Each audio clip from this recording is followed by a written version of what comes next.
we're talking about sales goals and production goals and how those correlate to each other, setting those. Here's how this actually breaks down. If we set a sales goal, let's just throw out an arbitrary number of about 20 grand, right?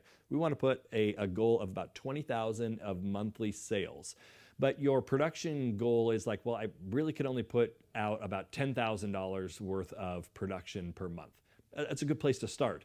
But what it means is that it's going to take us 2 months to fulfill that $20,000 order. But what that ends up doing is it ends up putting your lead times out further and further. So what happens if you sell a $20,000 project, and in the 2 months of production time that it takes you to put that project out and get the second half payments and all of that, if you sell another $20,000 project, you can't tell that client, well, we'll get it to you in 2 months, right? Our lead times are 8 weeks. Well, your lead time actually isn't 8 weeks if you sell that after the first month of this first production, right? Your lead time is actually 12 weeks.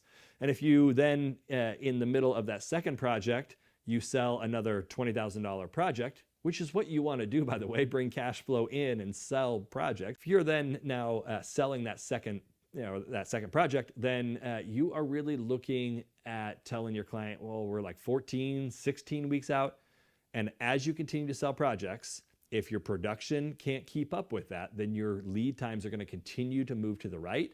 And at some point, you're going to hit the barrier to where you're going to stop selling things because people aren't going to wait that long. They're going to go to one of your competitors. So we need these things to correlate with each other, or goals that we set.